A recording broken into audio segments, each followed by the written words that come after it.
Okay, the secret's out. You have a crush. Each time that person smiles, your entire world lights up. Now, you are torn between confessing your feelings to your crush or keeping it hidden. Getting rejected is simply out of the question, so we can't just ask. If you can relate, here are some nonverbal signs your crush likes you to make it easier to ask them out. The window to the soul and heart. Can you really know someone's true feelings by staring into their eyes? You may have heard the saying, the eyes are the windows to the soul before.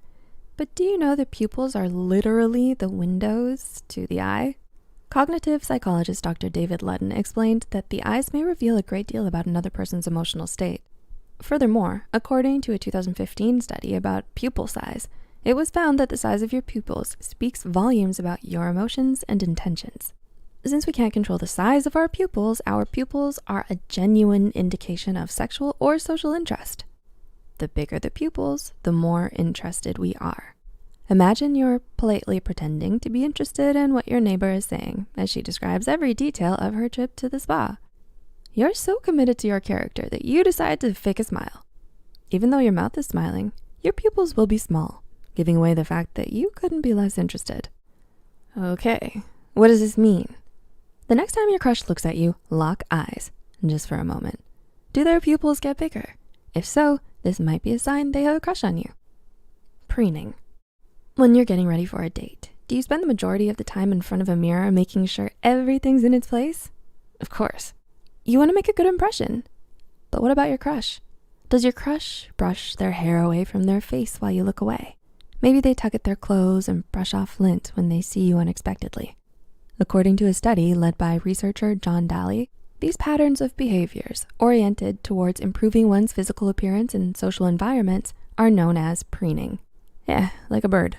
Researchers Mark Knapp led a study that explained that we preen more when we're forming an intimate connection rather than when we're in a committed relationship. What does this mean? We usually preen ourselves in the flirting or crush phase of the relationship to get them interested more than those in a committed relationship. So if you notice that your crush has some, oh my God, how do I look moments, they might like you. Off balance or magnetism? The next time you're talking to your crush, take a moment to check how your body looks. Where are your arms and legs? Where is your body facing? Are you leaning in any direction? Couples therapist Terry Orbuck stated in Women's Health magazine that when someone is leaning towards you, it gives a signal of interest and trust. This can even mean that they want to be physically closer to you or intimate with you.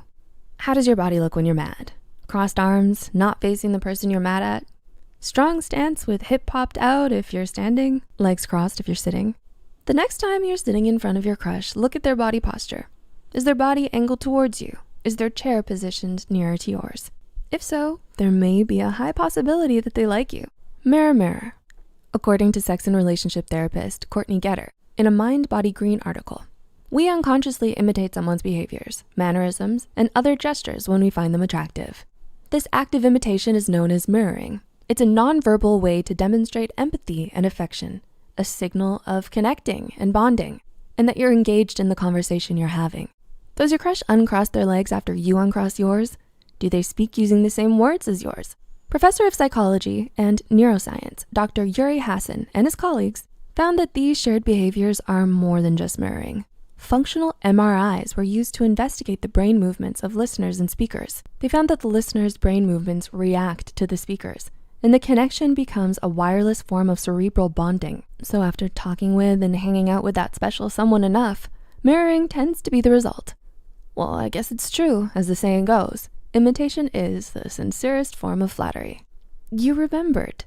Let's say one of your friends suggests in the group chat that you all go for dinner at a seafood restaurant. Suddenly your crush speaks up and suggests the new Indian restaurant instead because they remember you're allergic to seafood. Marriage and family therapist Allison Osborne Corcoran reveals in a Best Life article that when a person is interested in you, they make an effort to catch even the smallest details or things you've mentioned to them, even in passing.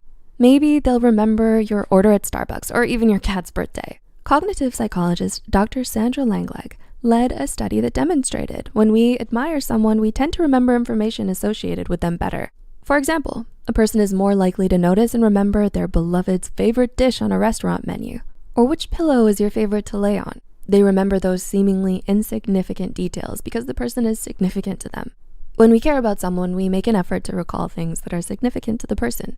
There is no surefire method to know if someone likes you unless they explicitly tell you. However, actions always speak louder than words. If they like you, they'll show you. But sometimes you have to take the first step yourself and simply ask. Life is too short to spend time second guessing, right? Are there other nonverbal signs you can use to tell if someone likes you? Let us know in the comments. We hope these signs help you to ask your crush out. Thanks for watching, and we'll see you next time.